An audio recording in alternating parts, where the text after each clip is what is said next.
What's up, everybody? Welcome to the State of Wild, episode 151, a regular YouTube video web series podcast thingy. My name is Meowth, and as usual, I'm joined by two good friends and co-hosts, Roffle and Corbett. Guys, it's been a couple weeks, but lots of exciting news and stuff to talk about this week. How are you guys? Yeah, this is kind of turning into a not-so-regular...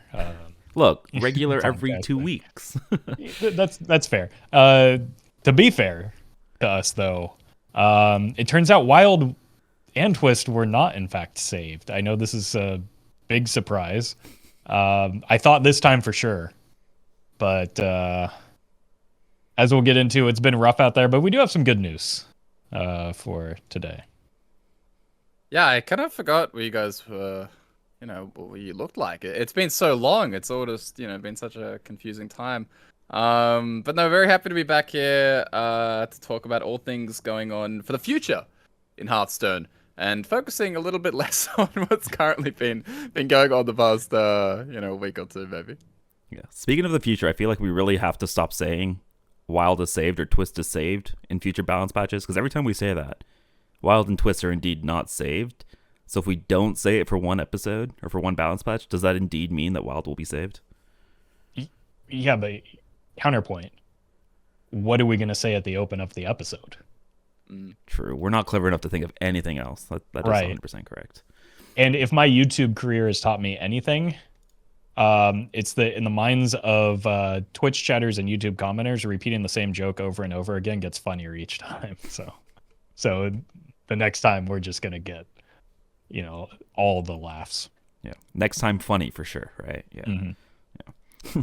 All right. You guys have already kind of hinted at it. I feel like since we didn't have an episode last week, I feel like we should talk a little bit about the state of Twist and Wild right now. Like you mentioned, bad. Yeah, they are not indeed saved. I think is the really quick summary of that. Let's start with Twist because I feel like it'll be a lot shorter of a discussion there. Twist very much feels like a 2-deck format or 2-class format at least. Maybe one. I'm thinking of hand buff Paladin and hand block. Lots of hands going on in Twist. Again, this is the month, 40 health. 40 health seems to have buffed the hand lock. 20 health Molten Giants seem pretty good. Also, side note, 8 mana Jiraxes. Holy, I always said that I wanted 8 mana Jiraxes, and now that I have it, it feels so good. And then hand buff Paladin, used to dominate Wild. Now it's dominating Twist. Anything else that you guys would like to add about the state of this Twist format? No. It seems as though that Twist is doomed to at most be a 3-deck format, though, right? We saw it with the early on. There was the 2 questline decks and maybe the Holomage, and then those had to get nerfed, and then it went back to being a 2-deck format with the questline decks, which weren't nerfed hard enough. First season of Caverns, we had a 3-deck format, which who would have thought that would have been an overachievement for the format, and now we're back down to 2. So it's just it's unfortunate. This is something that I brought up when the concept of rotating formats was initially being discussed and being presented, is that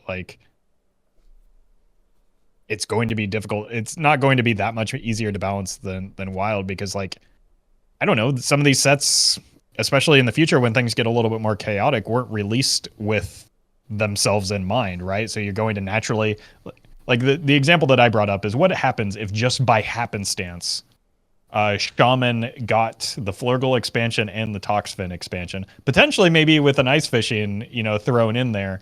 What happens then? Obviously that's something that they maybe could be proactively prevented, and now with the nerfs it's avoided entirely. But some of this is just kind of gonna happen. The good news is it's only 30 days. But man, interest in the format as a result of the lack of balance has just plummeted as the time has gone on. At least in my experience in streaming and playing, or streaming, creating videos, as well as playing, queue times start increasing as the month goes on, and I don't blame people. Yeah, I might just quickly look it up what the current legend leaderboard says for Twist? Like, just how many players are we looking at on Americas? Because I know that last time I as of looked, yesterday, it was 220. So 200. That's pretty good. Last time I looked, it was sub 200. So yeah, 234 on America. So that's not great when you when you compare to like the many thousands that we see across the other constructed formats.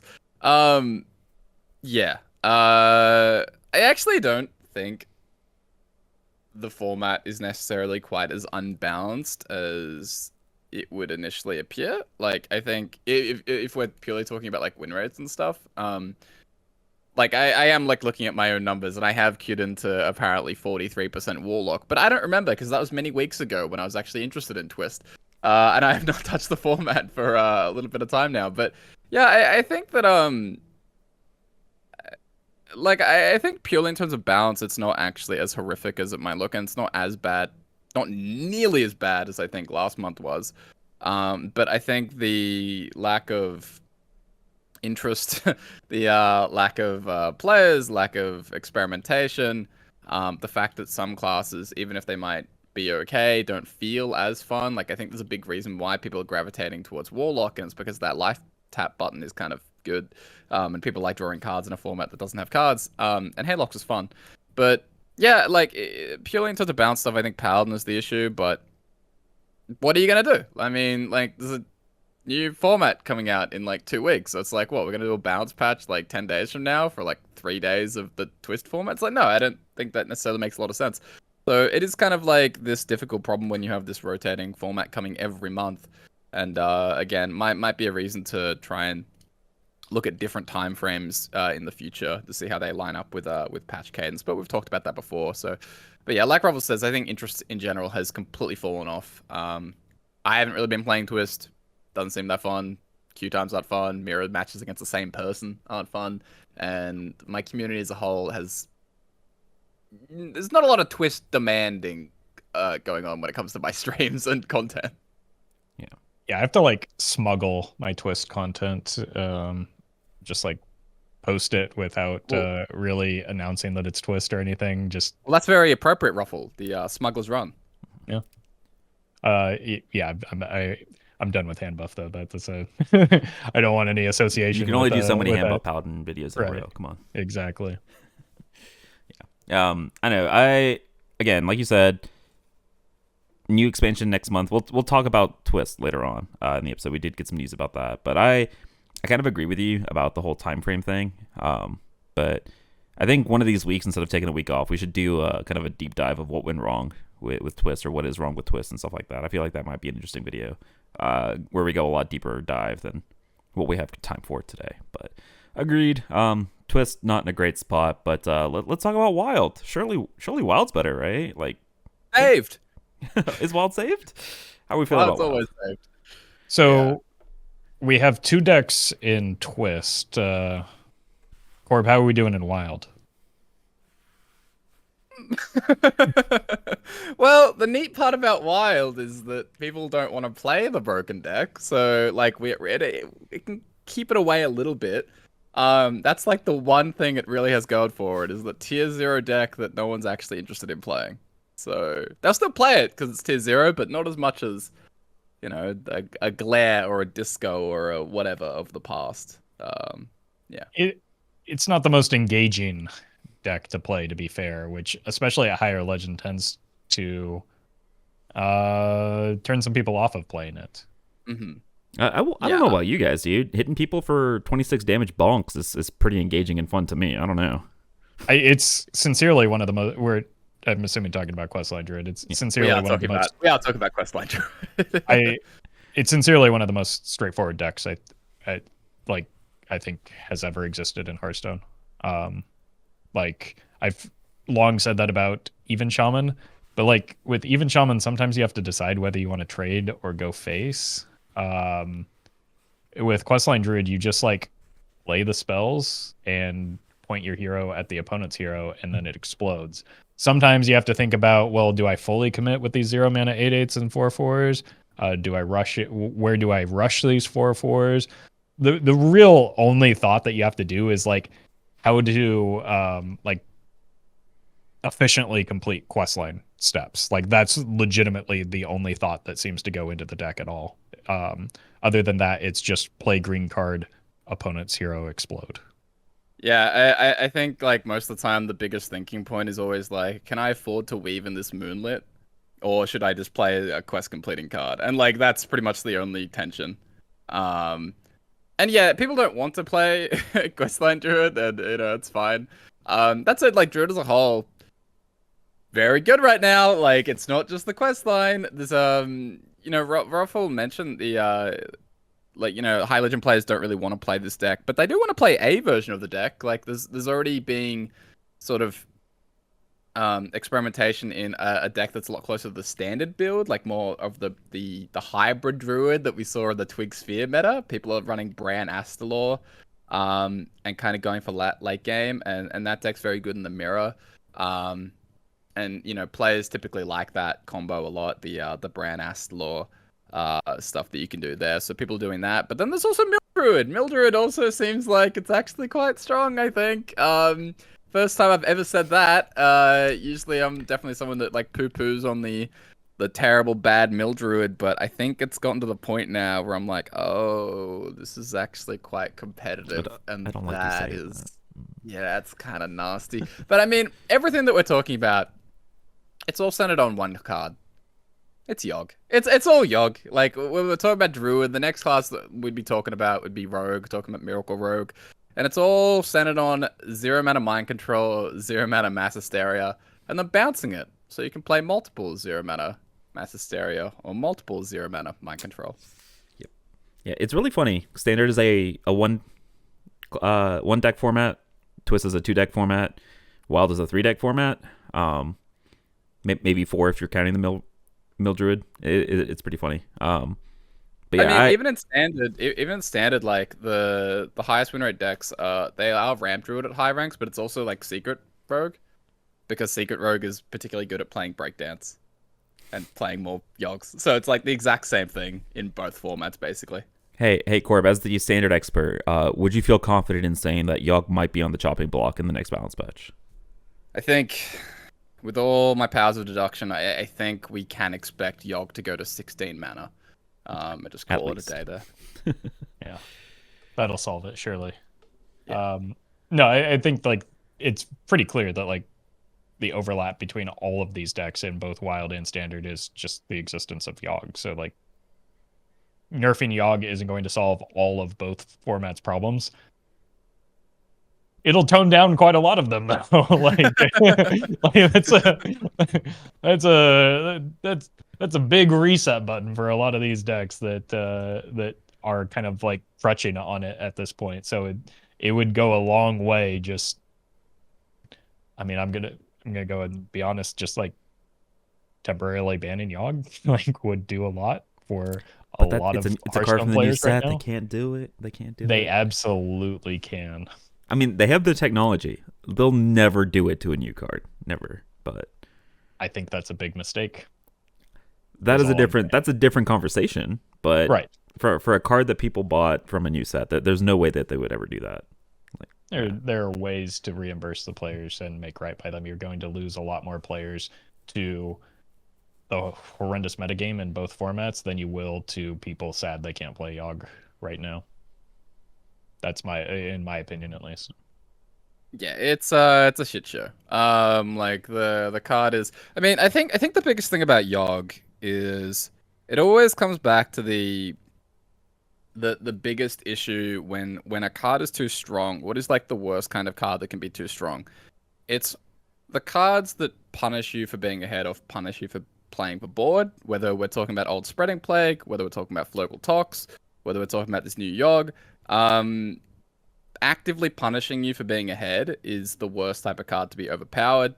Yogg is uniquely problematic in some ways because you can't go tall against it, you can't go wide against it. It's very, very difficult. And so, yeah, out of all the cards that you can kind of make broken, this is about as bad as it gets. There is also concern in that whatever change they eventually do for Standard, it might not be enough for Wild. Like, I think that Yogg has a lot of dials that you can change. You can change its effect, you can change its mana cost, but The thing is, like, a mana cost nerf could be very effective in standard, for example, because, you know, you bump it up by, let's say, 5 mana. That's a very extreme nerf, but, like, if you want to really slow it down until turn 8, turn 9, like, you can probably do that. The thing is, in Wild, the nerf probably matters a lot less, right? Like, it's very easy in Rogue to play 20 spells by turn 5 than it is to play 15 by turn 4. And so, if they do more of a mana nerf, there's a very real chance that a lot of the problems still persist, particularly in Rogue, with the card. Druid, I think, gets slowed down quite a bit, but Rogue can really just go crazy, especially with some of the buffs that the new cards that it got today, actually. But we'll get into that later. Yeah, I'm hopeful that the reason it's taking a bit of time is that they're reworking the card rather than just simply increasing its mana cost, because I do not think a mana increase would necessarily go far enough for a format as degenerate as Wild has, resulted in. Like, you don't have to reduce him all the way to 0 for Yogg to be effective, and so even if you're paying like 2 to 4 mana for him, it's still, you're getting 15 mana worth of value off of him, because like they should just be a 15 mana card full stop. You can't reduce it. Problem solved. Hire me, Blizzard. I've seen the idea floated around of like spending 15 mana worth of spells, and like I know that would definitely nerf the like rogue aspect of this. I don't know too much about standard, but from the gameplay that I've seen, does that even slow down the standard druid deck? Because I feel like they just have so much more mana than everybody else anyways, that like they can afford to spend 15 mana worth of spells by like turn 6 or 7. Yeah, you'd have to change the number, right? Because like Naga Giant is 20, and that's like a playable Hearthstone card in Warrior. So like if yeah, like it's not a card you really play, but that people played in the Renathal version of Warrior. So like 15 mana for Yogg, it's a bit questionable. We might want to change the little dials on that, but yeah, I don't know exactly. Like it's such a specific, like it's such a reevaluation of the card that I don't really know where that would fall power level wise. Like it's so hard to figure stuff like that out, especially when we've already seen the card in actions. Like how slow is that card gonna be? Like I don't know really. Yeah, come on, Corb. A complete reworking of the card and you can't predict exactly how powerful it's going to be? Come on, dude. What kind of standard expert are you? I think my preferred rework of the card is to bump it to 10 mana and then just have it reduced by Chaotic Tendrils, because they released the Chaotic Tendrils and they're clearly meant to work with Yogg, as evident by like the fact that he summons them, but there's no incentive whatsoever to play those cards. So I feel like that could be a double whammy in terms of like making Yogg a reasonable card, as well as incentivizing like this entire package that a large portion of the mini set is centered around. Yeah, I mean, I think that would make him completely unplayable in Wild, but I don't even know if that's the worst thing. Sure. Yeah. I mean, it sucks because we've had the attitude of like it sucks when like cards get nerfed to standard and they're no longer playable in Wild. I think I'll make an exception for Yogg because of like the description that we've had about him already. Historically in Hearthstone, when Yogg is a good card to include in your decks, it's a bad thing. Like I mean that I say that as somebody who plays a lot of Yogg decks. You do not want this card to be strong. You do not want Yoggbox to be strong. You do not want Hope's End to be strong. You don't want Master of Fate to be strong. You definitely don't want this card to be strong, because look at what's happening. So it's like just Yogg being a strong inclusion in your deck is just bad. It's bad for the game, the health of the game.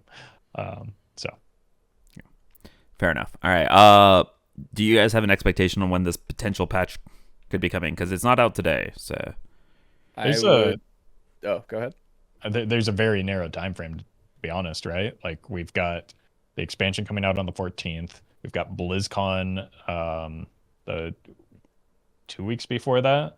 So that leaves like next week and the week after BlizzCon as like the two viable candidates, it seems like. I don't know.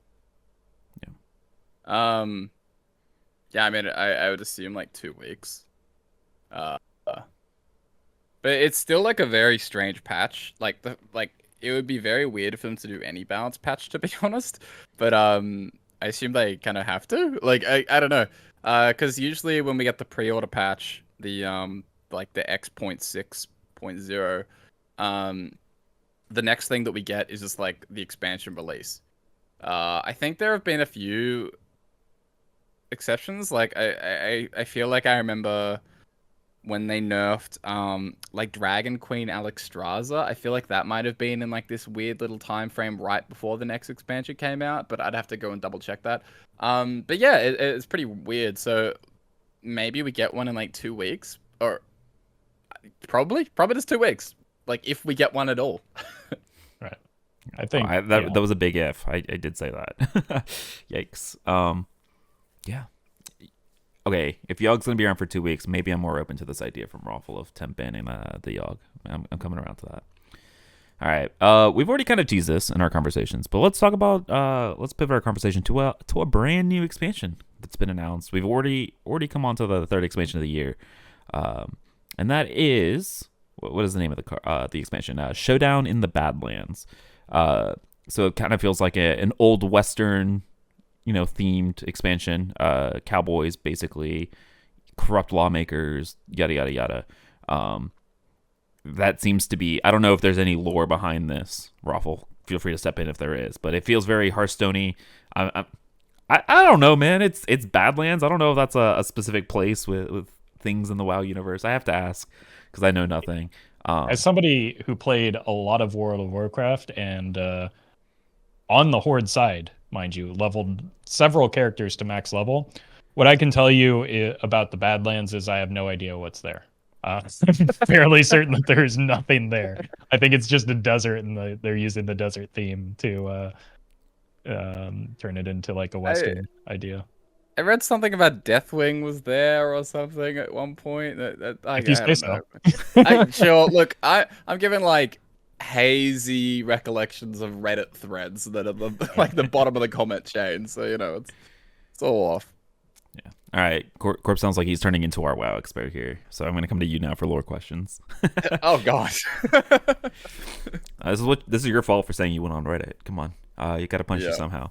But all right, new expansion coming. It seems like everybody is kind of safely assuming it's coming out on the 14th of November. And so it seems like we're going to be diving into preview season really, really quickly here. Kind of aligns with BlizzCon, so kind of makes sense. It was straight up announced that it would be on the 14th. It's in the... Oh, hey, look. Showdown like in the Badlands launches worldwide on November 14th. Wow. Yeah, sounds like it was a good assumption then. All right, look at me go. Themed cards. You got your two main characters here. We're going to dive into some of the new cards that they've teased today. We've got Sheriff Barrelbrim, 4-mana 4/4 Battlecry. If you have 20 or less health, open the Badlands Jail, which is a location with 3 durability that makes minions go dormant for 3 turns. It can be friendly or enemy minions. He's kind of the bad guy.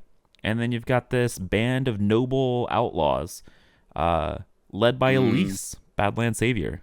8-mana 5/5. I don't know if Highlander cards can be considered the good guys. Meowth. Well, you kind of stole the punchline, bro. But basically, these outlaws are Highlander cards led by Elise, Battlecry. If your deck has no duplicates, summon 4/4 copies of 4 random minions in your deck. Guys, we're getting Reno Demon Hunter, Reno Druid, Reno Hunter, Reno Paladin, Reno Priest, and Reno Shaman support. Highlander cards are back.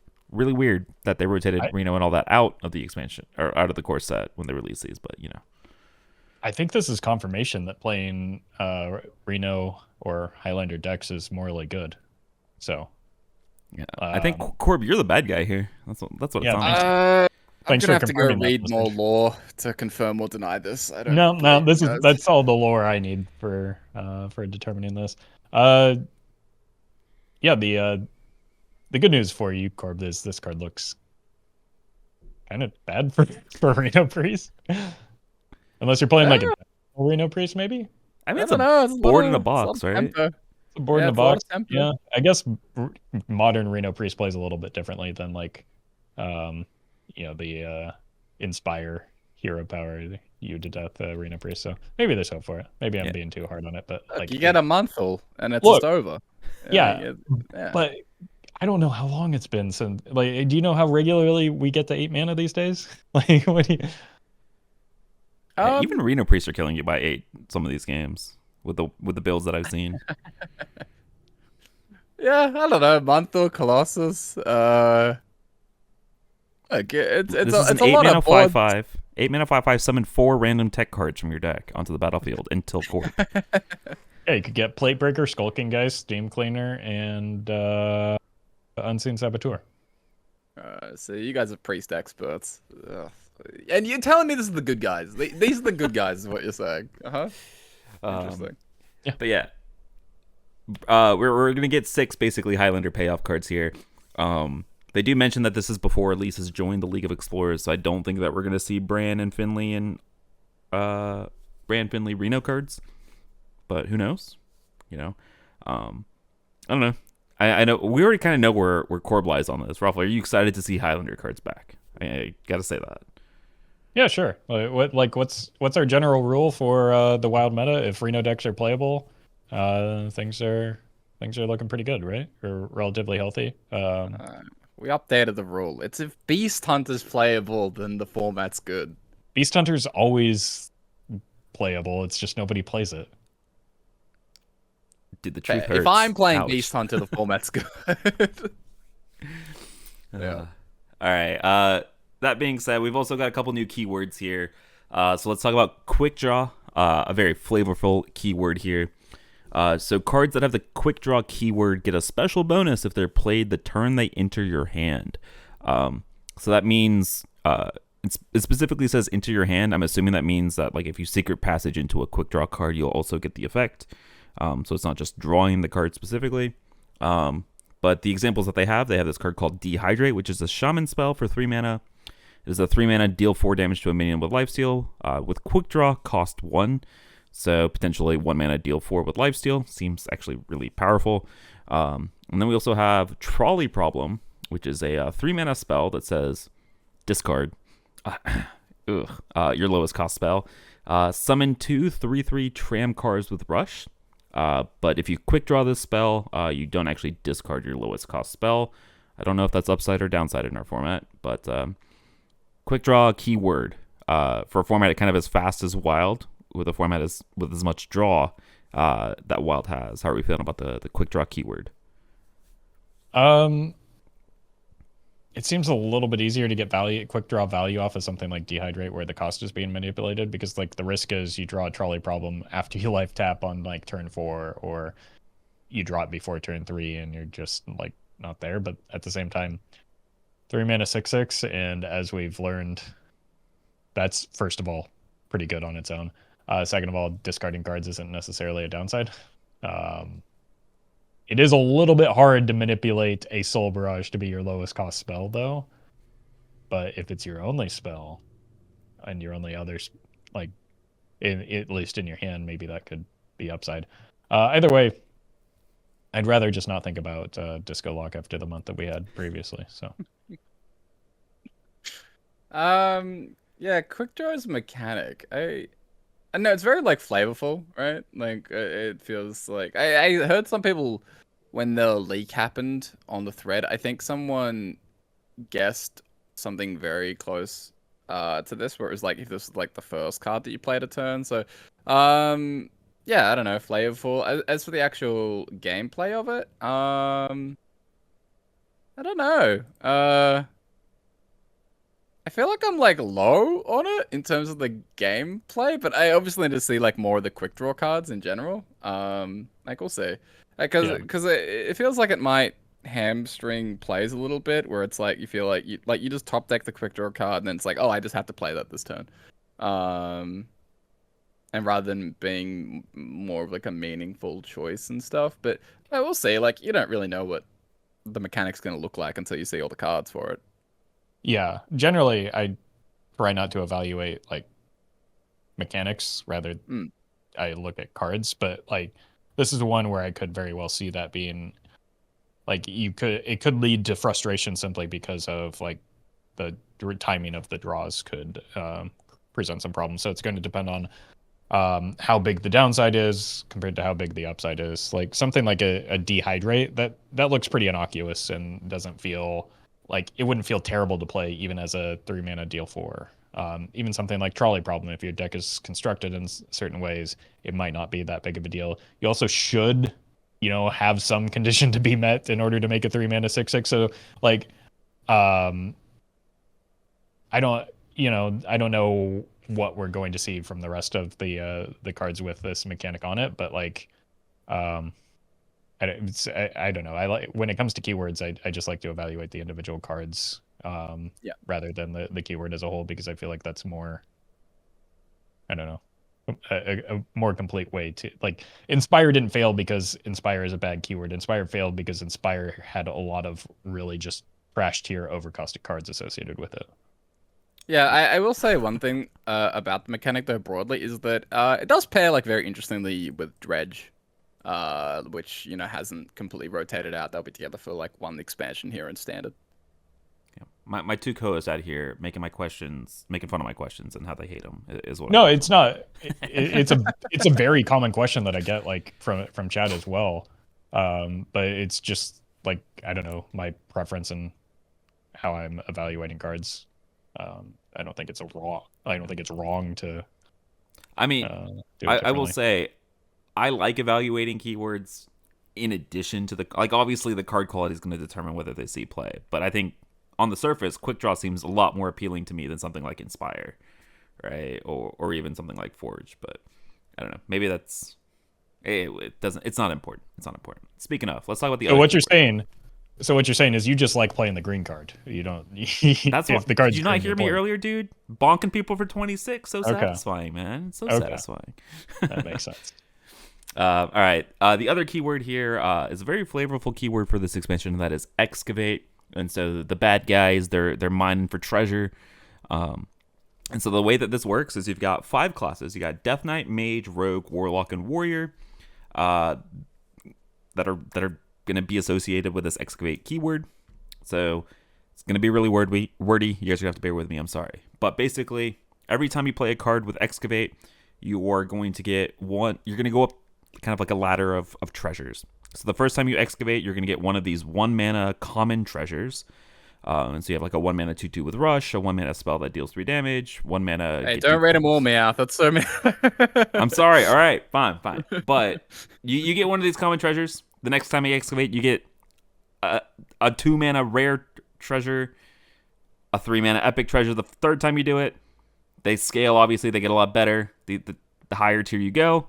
And then for each of these classes, the 4th time you excavate, you get the legendary that's unique to that class. Ooh. So we don't know any cards associated with these, but these treasures, they look really good for what they are. Obviously, like you mentioned, it depends on the specific cards, but if these treasures are anything to go by, I'm excited by this keyword. Yeah, these even the common treasures are Every really time I good. read one, I was like, damn, that's pretty good. Maybe the next one Yeah. sucks. And they kept being good. And then Corb yelled at me, Yeah. but yeah, they all seem good. Yeah, think like card quality of like solo adventure cards or something like a Kazakhstan treasure where they're like absurdly costed for what they do, to the point where obviously these can't be printed as collectible Hearthstone cards. So it's like it really does seem rewarding to excavate. But we're going like if these are this good, there's going to be a cost associated with the excavate keyword on the cards themselves. So it's like you're probably going to have some overcosted stuff, but who knows? We haven't seen them yet. These seem good. It's a very flavorful keyword and an interesting new mechanic. I'm going to butt in here for 2 seconds. I think it's important to note when we're talking about excavate, you don't get to discover which one of the treasures that you get, which is, obviously worse than being able to discover one of the 5. But you do get a random one, so you might not get the one that's like appropriate for your situation. We have seen 2 of the excavate cards so far. We have a mage and a neutral that have been released. That is news to me. Yes. Breaking news here at the State of Wild. Yeah, breaking news. But yeah, they're very much like lackey generators, and you can even see that in kind of the neutral card that we have, where this is like advanced, complicated Hearthstone growing up lackey, bigger pool, bigger payoff. But we have like Kobold Miner, for example, which is a 2 mana 1/1 Battlecry Excavated Treasure. So that can compare to something like Cable Rat, which is a card that we saw with the lackeys originally. There's also a mage one. which is a 6-mana 4/4. Battlecry Excavate a treasure. For each card in your hand, deal 1 damage to a random enemy. So yeah, that should be kind of like the type of card cost associated to these random generations. That's a little bit less expensive than I thought in terms of the price you're paying for excavating. Because we do also have a Death Knight card, Reap What You Sow. It's a 3-mana deal 3. And then excavate, that's just kind of fine. Like, I mean, it's not super efficient, but like, you're paying 1 mana to get like a high value card added to hand. Yeah, I'm gonna be keeping an eye out for Excavate Miscreant. Just waiting for the rogue cards to be released, and then we should be in the clear. Yeah, well, I mean, the mage card is a reference to Goblin Blast Mage already, so like, it does seem like they're bringing back some of the old favorites. It also looks like, I mean, I'm looking through these new cards. I did not know where these got revealed, so obviously super prepared here on the podcast. But it also seems like we're getting like really big payoffs in addition to the Excavate things. Just looking at this Death Knight card in Harrowing Ox, which is a 7-mana 7/7 Undead Beast with Taunt. But if you've excavated twice, the next card you play this turn costs 7 less. So in addition to the Excavate treasures, you also seem like you're getting a 0-mana 7/7 with Taunt. Like, it seems like you're getting... I don't believe this is like the legendary treasure either. This is just a big payoff in addition to that. So yeah, just a collectible. Yeah, I also missed another one, the Death Knight Excavate card. So yeah, we've already seen a handful of these things.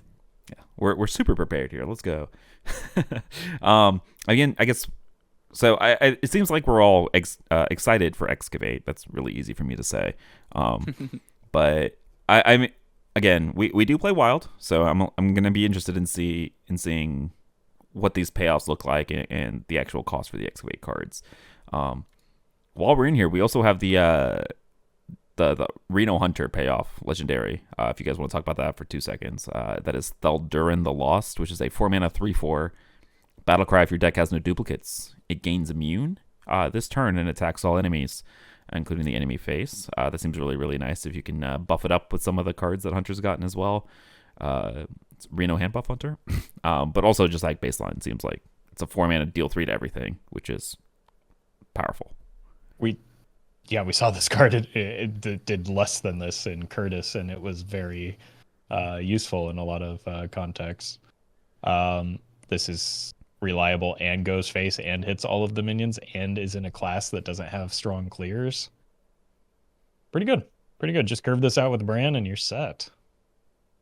Yeah. I mean, kind of looks a little underwhelming, but that's because it's a Hunter card. So like, it's not quite as flashy as maybe some of the other Highlander payoffs that we get, but very effective. So I wouldn't be shocked if like people just sort of are a bit underwhelmed or underrated this card, but yeah, very, very good. I could very easily see this being the best Highlander support printed for this set, just because I don't know how heavy-handed they're going to be with it, but like this card just seems really good. And it fits exactly with what Reno Hunter is already trying to do, which is just get you in the face. Like, that's what Dino Terror Brand wants you to do. This plays right into that strategy really well. I could see some of like the other Highlander support pieces maybe being at odds with the deck's game plan more than this one is, and this is just a very high quality card.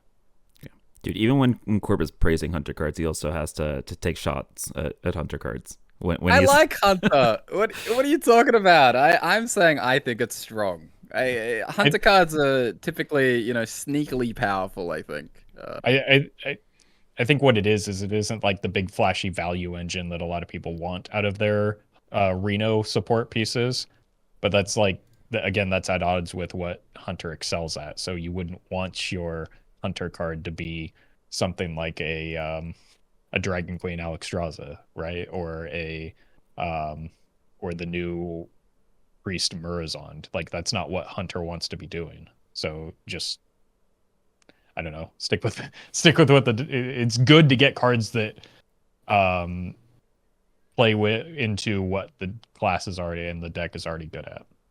Yeah, I remember people being like super underwhelmed by like Relicologist when that came out, because it's just like, oh, it's just like an efficient board clear, and it's like, Yeah, but it's broken. So it's kind of like what this is, I think. Yeah. I think that's a very good comparison, actually. I distinctly remember somebody saying that before Reno the Relicologist was released that the card is terrible. It should go face.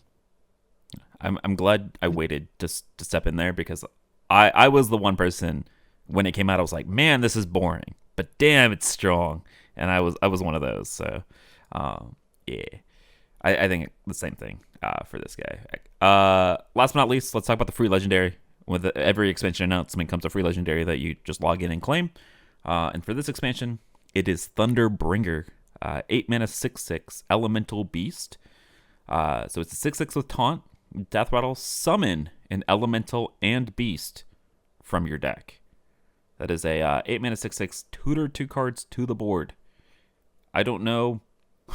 I don't know what elementals and beast we have. I know there's plenty of strong beast probably, but any strong elementals out there? Glug and Neptulon. Mm-hmm. And itself, by the way.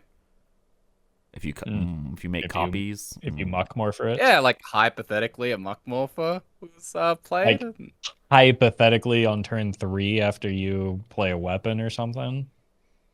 Hypothetically. And so you guys have done your homework. Good. And then maybe you could reincarnate it and like see what happens off of that. Interesting. Yep. Because reincarnate only costs 1 mana now. So any other decks other than Big Shaman? Any other cards other than Neptulon? No. Do you need any other cards? Right. Like what other elementals would you I'm saying, is there a situation other than Big Shaman? So the problem with elementals specifically is that a lot of them want to be played from hand because they're like battle cry focused. So there are very few elementals other than Neptulon that are just like, sure, throw me out onto the board. And that's fair. Waking Fountain is another one. So like Shaman has all of the yeah, that's fair. Yeah, Shaman has all of the elementals that want to be summoned. I mean, hypothetically again. Ooh, I've got Big another Priest. I was about to say, like, I know they nerf Shadow Essence, but like you pull Behemoth and Neptulon, you kind of just go to town in Big Priest, right? I know it's boring. I know it's boring. Yeah. Charged Devilsaur, I believe, is an elemental. It is. And a beast. Yes, it is. And Stranglethorn Heart exists. Yes, Are it we does. cooking? Are we cooking? And Harpoon Gun exists. You wanna get it out? I don't know. Gun and Vandar? I mean, I'm trying to think if you could do anything crazy with like Barnes type effects. Because the fact that it can cheat itself out is very interesting. But yeah, I don't know. This card, like in Shaman specifically, like I think that's obviously like it's the first thing we mentioned because it's the first obvious thing. And it's broken there. I think. Not right now, because in the current format, you probably don't want to play stuff that can get like mind controlled. That's why the charge minions are probably the way to go. The King Crushes and the charged Devilsaurs are what you want to be pulling, because at least they can go face before they get stolen and then hit you back in the face. Yeah, if you guys that are listening know other combos or have other ideas, let us know, obviously, down in the comments below. See if we can figure out, cook any dishes that are not Big Priest and Big Shaman, because, big decks. Look, man, Katharina, she's waiting. You said the word Katharina. I think that's a signal that we need to move on. Absolutely. You're starting to burn your dish, bro. You've gone too far. But yeah, so November 14th for the new set. That means reveal season's probably kicking off soon, which means expect actual regular episodes, because we're gonna have plenty of stuff to cover when we talk about the new stuff. It also reminds me, we should probably reminisce on our predictions from the last expansion. I know none of us actually want to do that, but we should probably do that at some point. That being said, we're gonna take a quick break here. And then we're going to come back and we're going to talk about the huge twist news that kind of came out of nowhere earlier today as well. All right, welcome back. We're going to talk about basically Caverns of Time 2.0 for Twist here. So the new Twist season for November is back to 30 card decks, And every set that was legal last month, plus we are now journeying into Unguro and adding that expansion to the new set. So with the addition of Unguro to Twist, we're also getting a huge set of buffs. So we're not really getting any new cards specifically. We're getting a couple reworks, but getting a whole set of buffs like we did in Capture Time. And so kind of just going class by class, if you guys want to just kind of shout out some things that you're excited with. So Druid getting 5 buffs here, notably to Roffle's favorite card in Jungle Giants. How excited are you? I mean, it's gonna be fun, but not very good. That and the Tyrantus pair nicely together. Tyrantus having taunt and a few extra stats, completely meaningless in Wild. A lot of these are really not geared towards the Wild format. It's like clear that they're trying to make them playable in Twist, and we'll see how that goes. Yeah, I wasn't expecting this. The Angora buff. I don't know why. Like it feels now that it's happened, it's like, oh yeah, of course. But yeah, I don't know. It shook me waking up to this morning. Yeah, I was like scrolling through the patch notes and I was like, new set. The next thing, Unguro to Twist. Okay, sure. Billions of buffs, and I was like, oh, okay. Yeah. Again, I think most of these are pretty inconsequential for Wild, but there will be some that like actually see play as a result of this, I think, for Twist. Yeah. I mean, which is how it should be, hopefully. Right. Yeah. Well, I think compared to it, like I will take this over what we had last time or through with the Disco getting overbuffed. So like a lighter touch may be a good thing. I do wonder if Jungle Giants can get to the point where the Barnabas can come down on curve, which sounds a little crazy, but I mean, like with Oaken Summons and the what is it, Cursed Disciple, or the 5/1 like death that. rattle summon a 5/1. You also Yeah, I have don't know. the Rager that dies and Yeah. gives you 2. Yep, like that's another one that can definitely work. You can already you can already get it down on curve. You draw 2 of those. You play 1 on 3, 1 on 4. That gives you 4 minions. You play the Barney on 5. I mean, is that I thought you meant like before it got buffed, because it used to be 5 cards, right? 5 minions. Right. It used to be 5. Now with Yeah. the buff, you can get it down theoretically on curve on turn 5. So I don't know. I might actually toy around with this a little bit. Like I don't expect to do great with it, but making all the minions in your deck cost 0. It seems kind of feels like it's kind of a druid broken thing that we could work towards. We could do something silly with that. Silly 0 druid, dude. mana Everything's ANR. broken. Every format. And to draw a full hand. Yeah. That seems Yeah, good. that's yeah, for sure. I last thing in druid though before we move on. Poor Sogoth, dude. Sogoth didn't get any touches, and then Tyrantus is now a 14/14. Poor Sogoth, man. Poor Sogoth. Don't hit me with that class versus neutral thing. Poor Sogoth. It's just redemption for when they accidentally got rid of Tyrantus and made him like That's unplayable. exactly what for a it month. is. They're Yeah, they're like, What do Well, you trying mean to made make him up for unplayable, bro? He was already unplayable. Come on. no, literally unplayable. They accidentally deleted him. Yeah. All right. As we move into Hunter here, Hunter getting I think 9 changes by quick maths. I kind of want to highlight 2 that caught my eye really quickly. One of them, Terror Scale Stalker. This is the now a 2-mana 2/3 that triggers a friendly death rattle. I know we just memed on like is Wild saved. Is Death Rattle Hunter? Is Egg Hunter finally saved? Is it real? That's a 2-mana 2/3. You go foul egg into this and you get infinity stats. Like, come on. But your opponents actually have infinity stats. In Twist, is Death Rattle Hunter saved? Oh yeah. Oh Totally. yeah, sure. Yeah, Except sure. there's no foul egg in Twist, so like you're still Coin to Ruby off and egg curve. into this. Boom. What set was Playdead from? Is Playdead legal? It's Knife on the Frozen Throne. Yeah. Death Rattle Hunter not saved. I take it all back. All right. The other one though, Swamp King Dread, down to 6 mana. He's a 6 mana 9/9. For those of you guys that don't know Dread, this is the one that like eats minions as your opponents play them, basically. It did see niche play back when Harpoon Gun discounted by 3 because it would eat opponents' Spirit of the Sharks and stuff. It was actually pretty funny. It would also eat your opponent's Flare Goal before they could do that. Unironically, that's what it saw play for. But now it is a 6 mana 9/9 that does that. That's a lot of stats for 6 mana. I mean, 4 mana after you play Harpoon Gun on turn 3 and play this in Corb's Beloved Beast Hunter on turn 4. Seems pretty good. I like it. I think it's good. Seems like a good card. Would I play as an Highlander Hunter? Like, assuming that I don't have a restriction on the beast because of like some weird selective breeder stuff. If I'm just playing my best 30, 40 Hunter cards, then yeah, I'll just shove this in for sure. Yeah, this is definitely one that stuck out to me. Also, just looking at the never mind.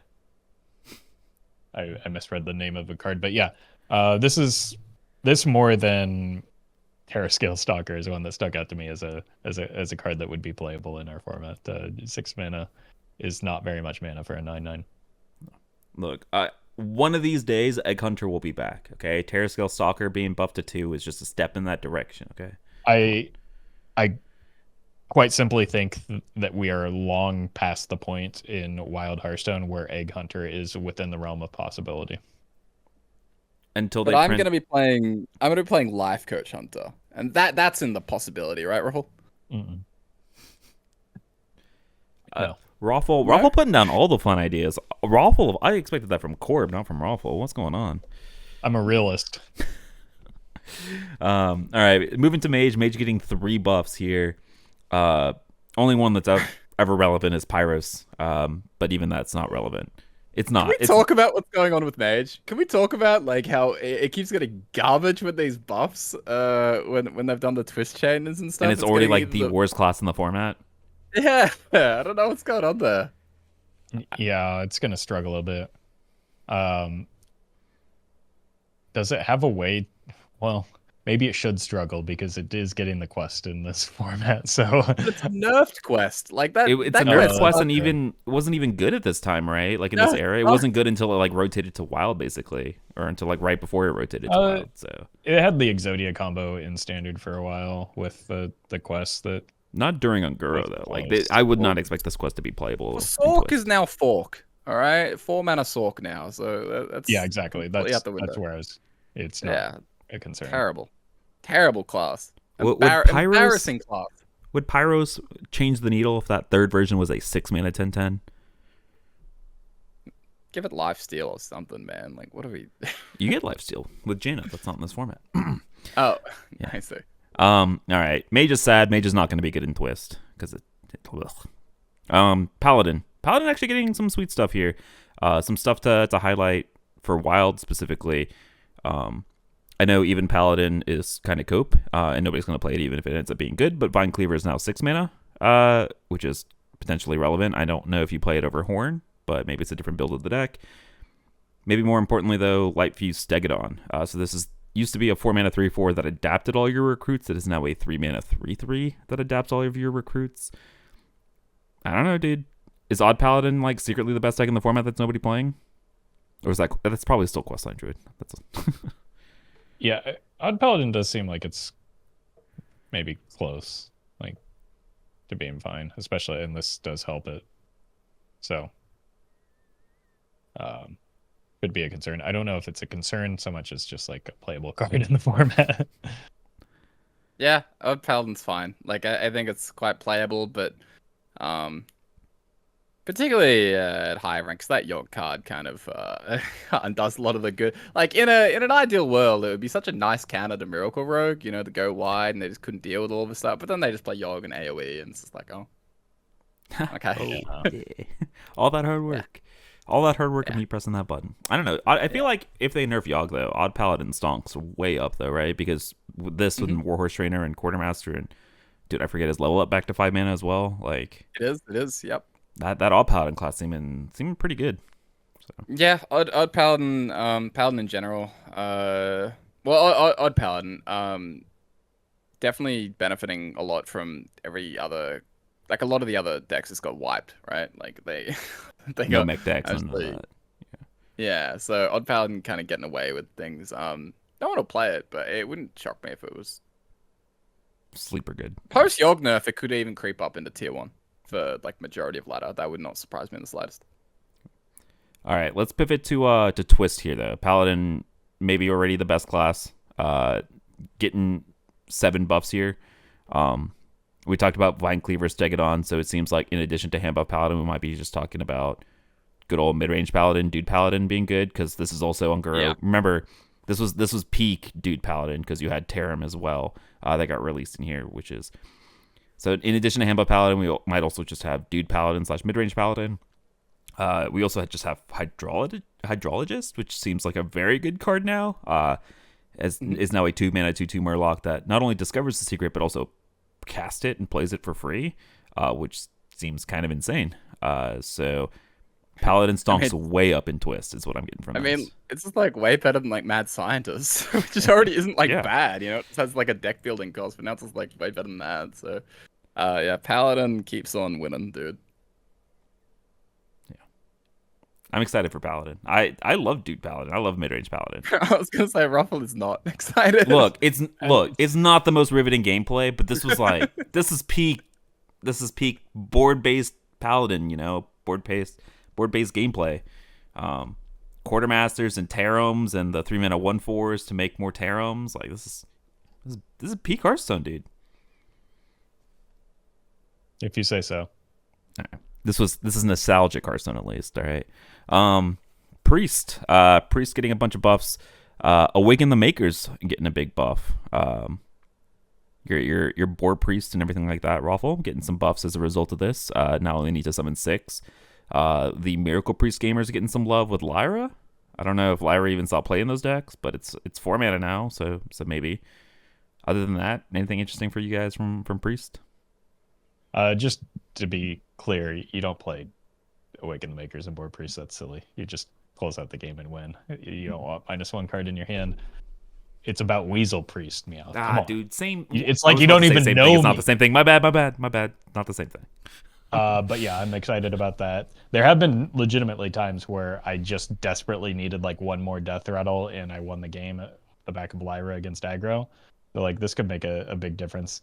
Doubtful it does much in Twist or like the actual metagame. Lyra is interesting because Radiant Elemental also came from Journey to Ungoro, so could be something there. Yeah. Could definitely be a thing. I do wonder about Awaken the Makers and just Reno Priest. I mean, I don't know. Like, so it went from 7 to 6, right? The Death Rattle requirement. Might have gone from 8 to 6. 8? We can it check now. It's not 8? nerfed yet. Or it's not buffed yet. No, they're already buffed. Man, they're all live. Yeah, I've Oh been my playing. god, did the patch actually come out today? Dude, I'm so out of it. Man, you are not prepared right now. So true. It was 7. It was 7. I looked at the wiki. The wiki's got this. I don't know. Like you have like Crystalline Oracle. Like that's another card that got buffed. Like that's already like pretty decent. I'd have to go through and have a look. Mate, you probably just don't have quite enough to be able to like play Curvestone, Reno Priest. But I don't know. I mean, 6 Death Rattle is not the highest requirement for like a 5 mana 8/8 heal to 40. Like. When the priest gets that quest done, it's disgusting. So, like, making it a little bit easier, I don't know. It does seem like a bit of a big deal, I think. Can confirm it is a big deal. I don't know if it's good enough to make it like a viable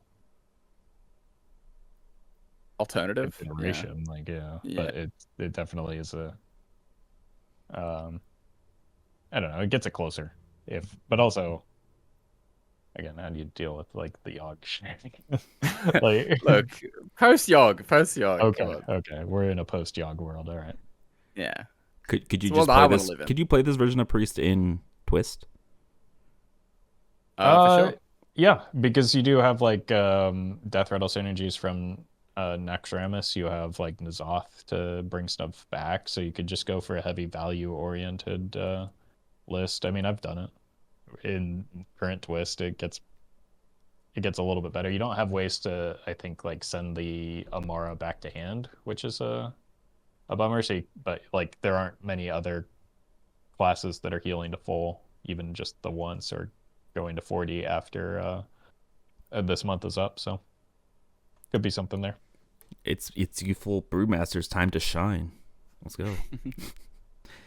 I embarrassingly have lost to youthful brewmaster in wild in the past couple of weeks, and so that's if it's powerful enough for wild, it's powerful enough for twist. Is what I'm getting from there. Come on. All right, rogue. A couple of things that stood out to me from rogue. Mimic pod seems just like a pretty good card now. 2 mana, draw a card, make a copy of it. So seems pretty good. And then there's also already a version of like spell damage rogue that plays buff street trickster and azure drakes and stuff like that.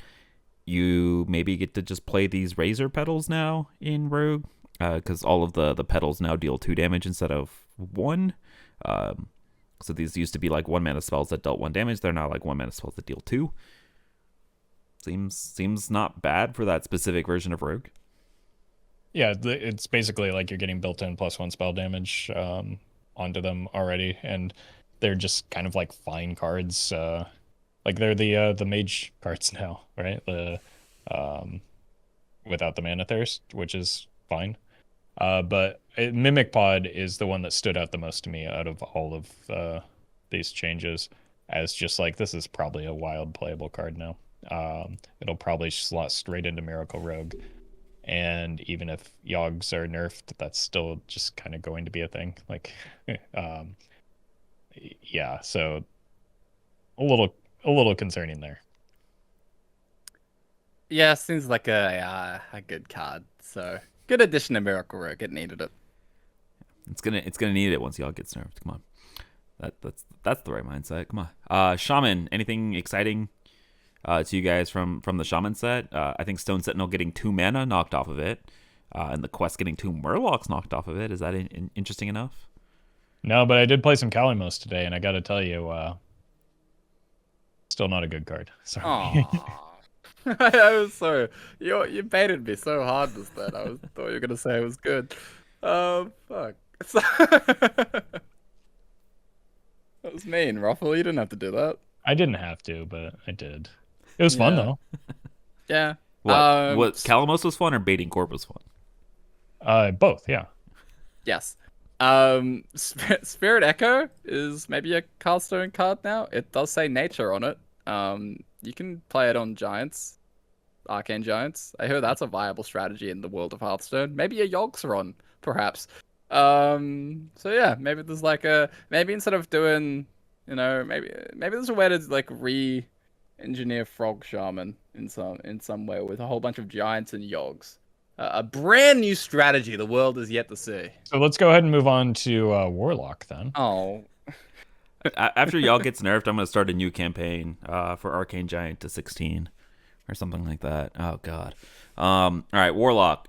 Literally nothing here was exciting. These cards. I'll have you know that I am the greatest Dinomancer, and Cruel Dinomancer. You are the greatest Dinomancer because you were the only person that plays the card. So. It curves now. It curves Umbra into Dino. Perfect. And now. well, realistically, you always have to play them on the same turn. So now instead of a turn 10 combo, it's a turn 9 combo. That ends it, actually. Yeah. Warrior.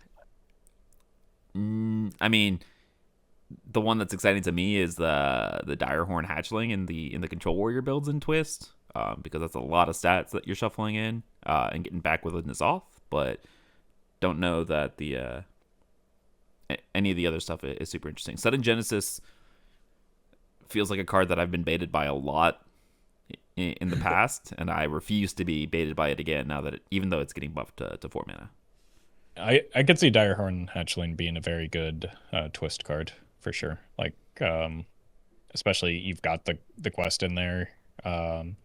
You've already gotten N'Zoth like taunt shenanigans and going in Warrior. It adds it to the like the taunt discover pool, which is fairly narrow. Like that seems like a very useful Twist Hearthstone card.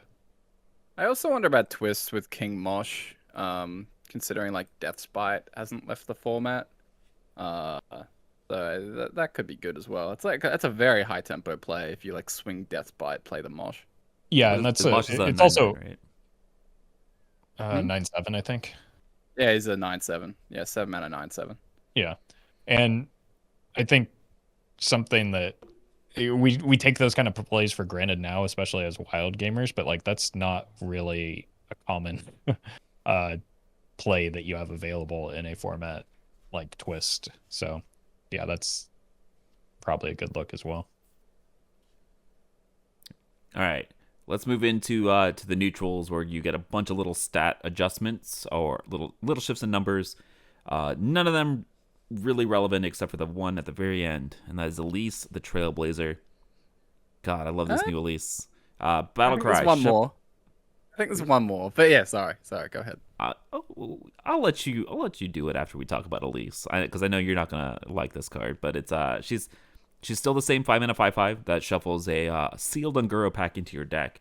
However, now if your deck has no duplicates, you immediately draw the pack.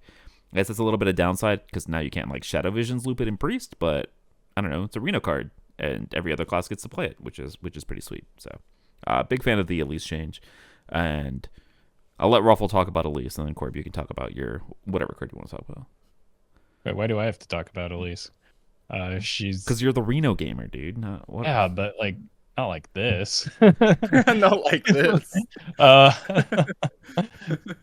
So you get the pack in hand if your deck contains no duplicates. The problem is that the pack is hot garbage. It's just like, hey, here's 5 terrible elementals you never want to see added to your hand. But then like, sometimes you high roll Calamos as one of those elementals, and then it actually ends it. You still pay 7 mana for Calamos. Weren't you listening to the story, Meowth? He said Calamos wasn't good. Yeah. Oh, I baited Meowth even harder than you. Look, no. I heard the story, but if you get it for free in your deck, doesn't that make it better? No. If you have to, whatever. All right. Anyways, Corp, go ahead. I'm tired of listening to this Roffle guy crap talk my Calamos. All right, let's talk about a good card. Bright-Eyed Scout is actually pretty interesting, I think. I don't even know what I want to do with it. All I know is it does something. Yeah, I gotta tell you. Just to remind listeners, it's the 3-mana. It's now a 3-mana 3/4. Draw a card. Set that card's cost to 5. Go ahead. Here's an idea.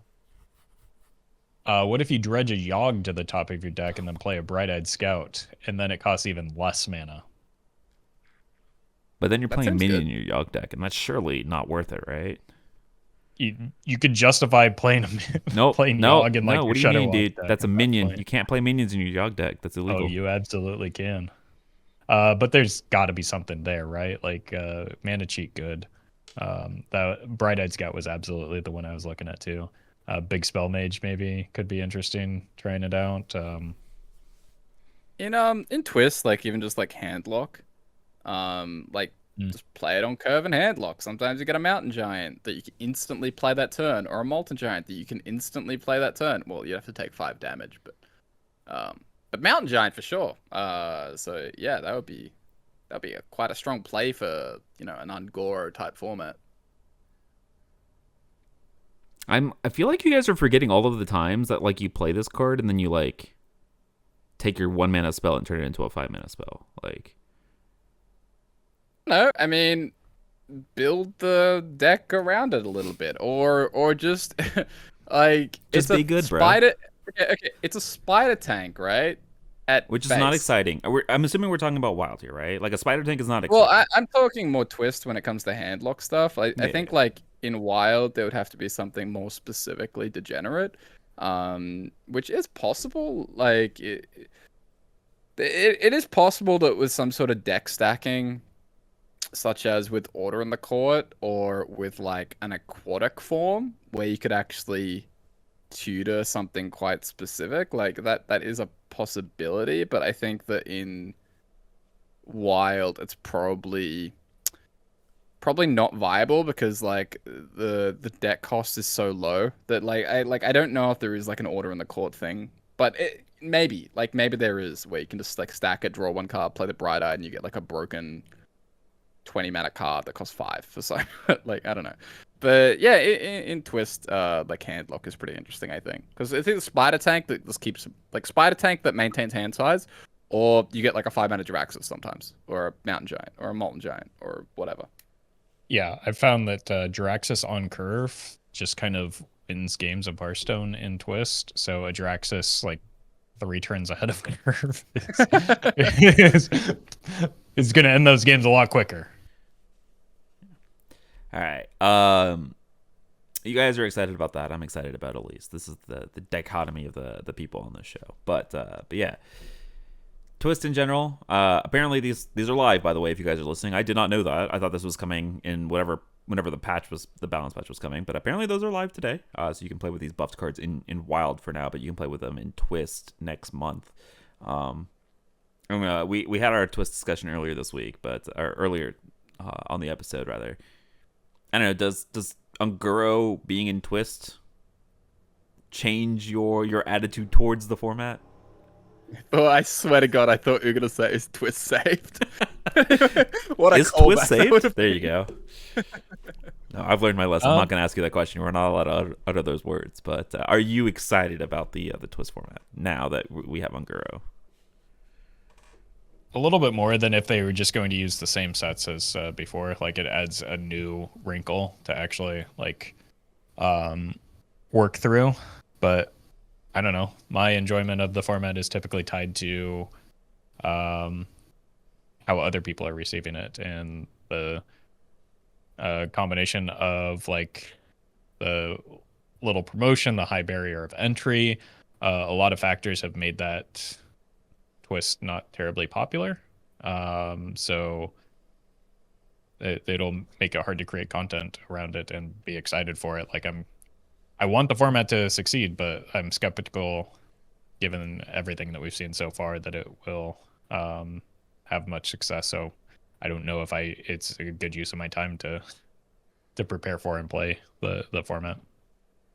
Yeah, I'm kind of on the same page. Like for me, it's obviously even less probably about like content than it is for Roffle. But even in terms of just like streaming it or just like playing it, engaging with it myself, it's hard to be hyped about stuff that other people aren't hyped for, right? It's hard to be the one dude dancing alone at the party when like there's barely any music playing and you're just out there by yourself. You know, you want to be out there with other people having a good time. And right now, it's an empty club at 3 p.m. on a Thursday. And I don't know if I want to live that life. I don't think things are quite sad enough yet for me to go do that, when I could go be bumping it up at the at the Wild Clubhouse, as effed up and messed up as it is. At least there are other people there, at least I can go do something. So I think that's the problem right now with Twist. There is that collective enjoyment missing, and well, the format, like Ungoro on paper, it's like, oh yeah, very excited to play Ungoro. Great, let's do it. 10 days into next month, no one's playing it, no one's interested in it, and I'm queuing it the same person like 7 times in a row. That's probably not gonna want to make me queue it up more.